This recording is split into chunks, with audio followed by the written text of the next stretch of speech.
কারা? দল নিশ্চয়ই মমতা দি, দলের সর্বভারতীয় সাধারণ সম্পাদক এবং দলের যারা বাকি পদাধিকারী। বাকি নেতৃত্বরা কোথায়?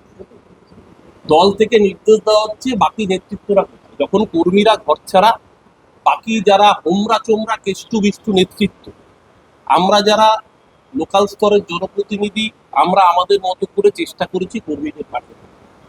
বাকি যারা ভিভিআইপি নেতৃত্ব, যাদের কনভয়ের আগে 4টে 5টা 6টা পেছনে গাড়ি থাকে, তারা কোথায়? আজকে মানতে হবে মানুষের জনাদেশ আমাদের বিপক্ষে গেছে। আমার ভালো লাগতে পারে, আমার খারাপ লাগতে পারে। মানুষের ম্যান্ডেট মান্যতা দিতে হবে। আজকের এই রেজিগনেশন, এটা শুধুমাত্র একটা পদ থেকে রেজিগনেশন না, এটা একটা প্রতীকী একটা মানসিক অবস্থা। হারটাকে স্বীকার করতে হবে। আজকে যদি আমি হার স্বীকার না করি, তাহলে আগের জেতাগুলো মিথ্যে হয়ে যায়। আজকে যদি 2026-এ হেরে গেছি, পরাজিত হয়েছি, এটাকে যদি মানতে না পারি, তাহলে 21-এর আমাদের বিপুল জয়টা মিথ্যে হয়ে যায়। তাহলে 16-র জয়টা মিথ্যে হয়ে যায়, তাহলে 11-র জয়টা মিথ্যে হয়ে যায়। 14-র জয়টা যেরকম জয় ছিল, 21-এর জয়টা যেরকম জয় ছিল, 16-র জয়টা যেরকম জয় ছিল, তেমনি 26-এর হারটা বা 24-এর জয়টাও যেরকম জয় ছিল, 26-এর হারটাও হার। প্রথমত এটাকে মানতে হবে। মানুষের রায়, গণতন্ত্রে মানুষের উপরে কেউ নেই।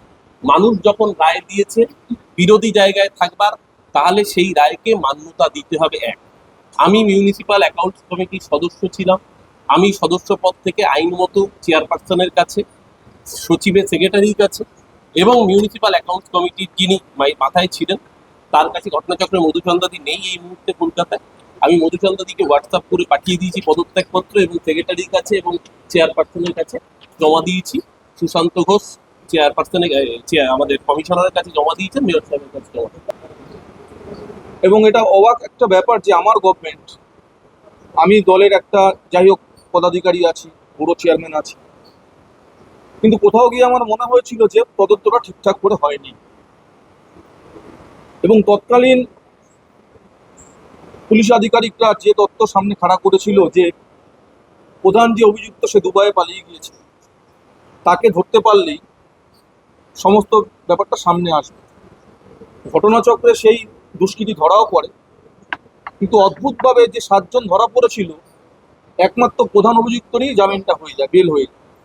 এবং আমি এও আপনাদের জানিয়ে রাখি যে এই যে অন্য আসামিগুলো এখনো জেলে আছে, তার কারণ প্রত্যেকটা হেয়ারিংয়ে আমাকে পার্সোনাল লয়ার লাগাতে হয়েছে।